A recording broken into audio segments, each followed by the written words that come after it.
Bayan Party List Representative Percival Sindanya, ang Vice President na gipit sa Supreme Court talaga kumakapit. Sabi naman po ni mamamayang liberal, Representative Laila de Lima, akala siguro nila yung Supreme Court ay Sarah's Court. Matik yung reaksyon ng Supreme Court, ang bilis.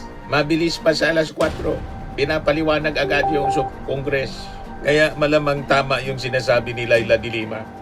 Yung meaning na ng Supreme Court, Sarah's Court. Confident are you that the SC will jump this petition? Well, sa totoo lang, yung mga niraise si Sara Duterte doon sa kanyang petition sa Supreme Court ay over na ng mga ginagawa natin dito sa House of Representatives in terms of complying with the Constitution, the House Rules of Representative Terry Ridon, dapat niyang ibasura yung naging petisyon ni Sara Duterte kasi fraudulent ang kanyang mga claims. Nagbabagang mga balita at pagtalakay sa mga isyu ng lipunan. Bulsa! Opinyon, banat at paglalantad sa katotohanan. Bulsa! What you see is what you get. You decide. Ito po mga kababayan, si Dante Maravillas. Kanya-kanya ng reaksyon mga kababayan, yung mga members ng Congress na members din ng Justice Panel sa pagpasaklulo na naman po mismo na ni Sara Duterte sa Supreme Court. Ayan o. Sabi po ni Bayan Party List Representative Percival Sindanya, ang Vice President na gipit sa Supreme Court talaga kumakapit. Sabi naman po ni mamamayang liberal, Representative Laila de Lima, akala siguro nila yung Supreme Court ay Sarah's Court na pwede nila laging takbuhan para pagtakpan ang kaduwagan at pagtakas sa pananagutan. Malamang kasi ngayon po yung Supreme Court may pinalabas na kautusan sa Congress na magpaliwanag sa naging petisyon ni Atty. Torion et al. Hindi yung kapafile pa lang kasi siyempre yung mismong kampo ni Sara kapafile pa lang. Yung nauna po, ito mga kababayan, 20 minutes ago pa lang, just in, sabi sa report ng ABS-CBN, just in, Supreme Court orders respondent, House Representatives et al. To comment on the consolidated petition of Vice President Sara Duterte and lawyers allied whether within 10 days. Ang bilis mag-aksyon ng Supreme Court ay dalawa pala, pati yung kaya pinag-isa na lang, yung latest, yung mula mismo sa kampo ni Sara. Matik yung reaksyon ng Supreme Court, ang bilis. Mabilis pa sa alas 4. Pinapaliwanag agad yung Congress. Kaya malamang tama yung sinasabi ni Laila de Lima. Yung meaning na ng Supreme Court, Sarah's Court. Iparinig ko muna mga kababayan sa inyo before kong basahin yung naging order ng Supreme Court.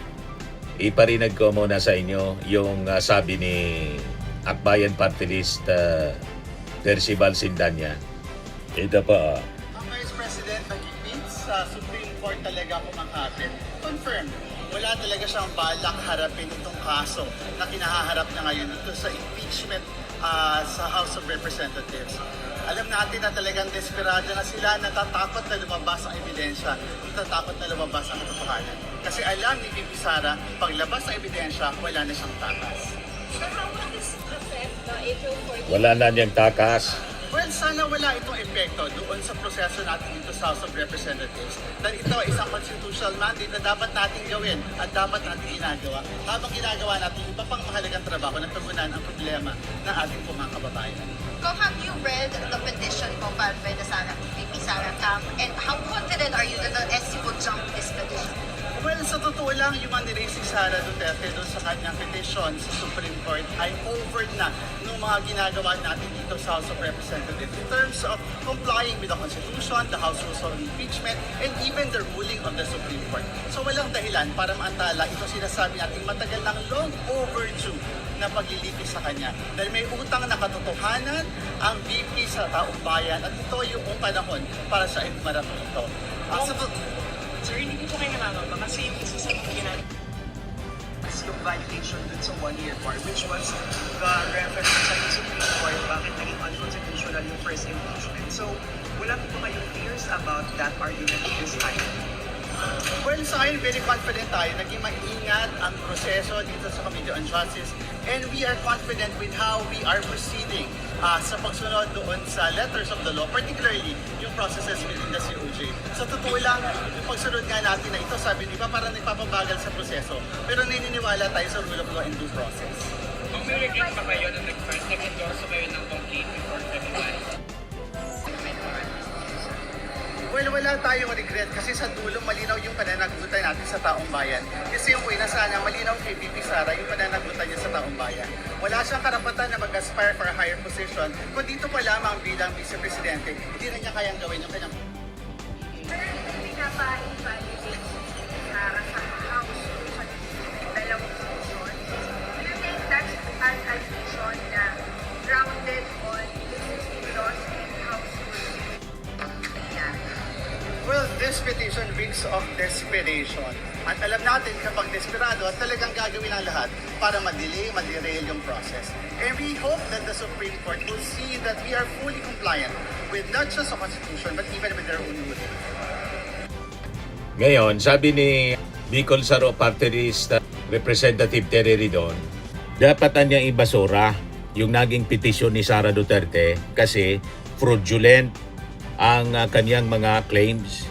Niloloko lang ni Sara at ng kanyang mga abogado ang Supreme Court pati yung publiko. Sabi po ni Ridon, this is just an attempt from the Vice President's lawyers to mislead the people after they claimed that under preliminary investigation conducted by the prosecutor, they cannot add documents and evidence. That's not true, sabi po ni Ridon. I reviewed the rules again because I might be gaslighted, but it is clearly stated there that prosecutors can issue a subpoena ad testificandum duces tecum to clarify the matters of the case. So it is not true that even at the preliminary investigation stage, the prosecution has no power to seek additional evidence and documents. Kaya sabi ni Terry Ridon, dapat na niya ibasura ito ng Supreme Court kasi niloloko lang ng mga abogado ni Sara ang Supreme Court pati yung publiko. But anyway, nag-utos na po yung Supreme Court. Mabilis pa sa alas 4 po na nagpalabas ng utos. Sagutin na lang po nila kasi may utos na yung Supreme Court na sagutin yung dalawang petisyon. Una yung kay Torion at ngayon yung mismong abogado ni Sara Duterte. O ito yung press briefer mga kababayan mula sa Supreme Court. Sabi diyan, the Supreme Court in bank during its session today, April 8, 2026, acted on the petition na final ni Atty. Torion et al. Versus House of Representatives tapos ni Sara Duterte versus the House of Representatives. The Supreme Court consolidated these cases and without necessarily giving due course to the petitions directed respondents to comment within a non-extendable period of 10 days from receipt of notice. The petitions questions the constitutionality of the proceedings before the House Committee on Justice in relation to the impeachment complaints filed against Vice President Sara Duterte. Matik po, may utos agad mga kababayan na magpaliwanag yung Congress. Kaya may punto si Laila de Lima. Nasabi ni Laila de Lima, ano anya yung Supreme Court? Sara's Court? Sabi yan po ni Laila de Lima. The Supreme Court mean Sara's Court Solons ridicule Duterte camp for always seeking help from the High Court. So sabi dito, the makabayan faction part of the broader House minority bloc also interpreted the Supreme Court petition as a sign of desperation. Sabi po ni ACT Party List Representative Antonio Tino, Gabriela Party List Representative Sara Ilago, and Kabataan Party List Representative Renico, specifically called a blatant desperate move to evade accountability and derail the constitutional process. Sabi nila mga kababayan, di dapat gawing takbuhan ng Korte Suprema para takasan ang pananagutan, hindi dapat gawing panangga ang mga teknikalidad para ipagkait ang hustisya at katotohanan. Kailangang magpatuloy ang pagdinig at ilantad ang ebidensya. We call on the Supreme Court anya to exercise prudence and avoid being used to obstruct a process that the Constitution clearly places within the House jurisdiction at this stage, sabi po ng makabayan. Sabi naman po ni Justice Committee Chairperson, Representative Jinky Luistro, tuloy lang sila, mga kababayan. Expected na daw nila ito na magpa-file ng petition ang kampo ni Sara. Stage of the proceeding, there is always the possibility of the petitioner questioning the proceeding of the Justice Committee or the House of Representatives. So for us in the Justice Committee, notwithstanding that petition, so long as wala namang temporary restraining order, we will proceed to our proceeding on April 14, 22, and 29. Hanggang Tuloy po sila, mga kababayan. Well, for me, lahat ng nire-raise nila are already technicalities, no? Siguro, alalahanin natin, Doris, the importance of this impeachment process. Interview ng DCNM, Mas bigyan natin Doris ng Bigornia po. prioridad yung substantial right ng ating mga sambayanang Pilipino to avail of this accountability mechanism. Pag sinabi po natin accountability, ibig sabihin lahat ng tao sa gobyerno, kapag nagkaroon ng allegations ng pagkakamali, dapat may pananagutan. Correct. Dapat magpapaliwanag. Tama. And this impeachment process is exclusive for impeachable officials only, no? Kaya yung sinasabi po nilang violation of one-year ban rule, sinunod po natin ang decision ng Supreme Court. So I don't see anything wrong about the issue of violation of one-year ban rule sapagkat very much compliant po ang naging proceedings natin with respect to the 4 impeachment complaints on Delaying how tactics pa. the House referred it to the Justice Committee and how the Justice Committee addressed these 4 impeachment complaints initially. Again, that minute trial was used to make a very big distinction between the proceeding, between the Justice Committee and the Senate. Ginawang rason yung Parang mini ano trial. yan? Ito pong nasa Justice Committee, ang small proceeding. Yun pong malaking proceeding, yun po yung nasa Senado. No? Again, ang importante dito is what we do in the Justice Committee. It's not the name, it's not the label. And as a matter of fact, wala pa nga po tayong nauumpisahan na pagdinig dito sa Justice Committee because the first is scheduled for the hearing of the evidence of the parties, both the complainant and the respondent, will happen on April 14. Wala pa po. It should not be the label, it should not be the name. It should be the action of the Justice Committee that must be considered in judging whether we are encroaching upon the power that is exclusive to the Senate. Ngayon, tinanong ni Doris Bigornia, bakit daw hindi na lang idirekta doon yung hearing sa Senado? Yun mismo yung question ng kampo ni Sara Duterte noong isang taon. Di daw binigyan ng due process. Ngayon, binibigyan ng due process, yun mismong due process yung gustong itigil. Po ma'am, hindi na lang idiretso, irekta na natin doon sa Senado. Para wala na Because, mga Doris, Opo. merong mandato sa atin ang rules of impeachment to determine the existence of probable cause Ayun. before we transmit this to the plenary. Yun ang and by the konsekwensya ng plenary petisyon to nila the Senate, last year. No?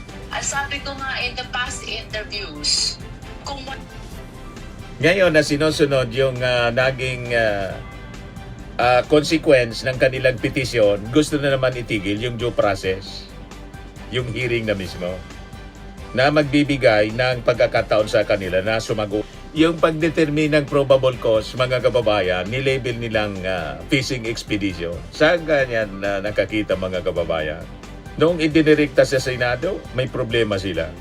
Ngayon na naghihiring yung Kongreso, may problema pa rin. Malinaw na guilty po, mga kababayan. Max framing and lifting cream, pinapahid po sa mga pulses in affected area. Mainam po sa paninigas ng mga kaso-kasuan. Ito naman po, Automax Radiant Serum. Sa mukha naman yung application, anti-aging po siya. You will look 10 years younger than your age. Sa mga cancer patients naman po, baka lang gusto ninyo itong itry. Neng siya red mixed fruit drink. Hindi mo po siya gamot, food supplement siya. Kaya lang, gawa siya mga kababayan sa goji berry. Yung goji berry may anti-cancer properties. O ngayon, yung mga inquiries ninyo, dumiritso na lang kayo sa aming messenger sa Facebook para masagot namin agad. Ayos pa? Ayos na ayos niya, Mr. Maravilla. Sa mga nagana po ng malinis and spacious fitness gym, pumunta lang po kayo sa aming Colossal Fitness Gym. May Grab car rental din po kami. But anyway, ito po pala yung aming bagong product na binibenta online. I am worldwide amazing pure organic barley powdered drink mix from Australia. Negosyo to ng aking anak na architect entrepreneur Riz Maravillas. Ayan po. Kontakin na lang po ninyo siya, Riz Maravillas on Facebook. Ang mga health benefits niya, boost immunity, improves digestion, enhance energy levels, packed with antioxidants, prevent cancer. Ito naman po yung bago naming product na binibenta online. Eye Glow Serum, whitening po siya. Tingnan ninyo yung epekto sa aking anak na architect before and now. Yung mga inquiries po ninyo, dumiretso na lang kayo sa kanyang Facebook account, Riz Maravillas.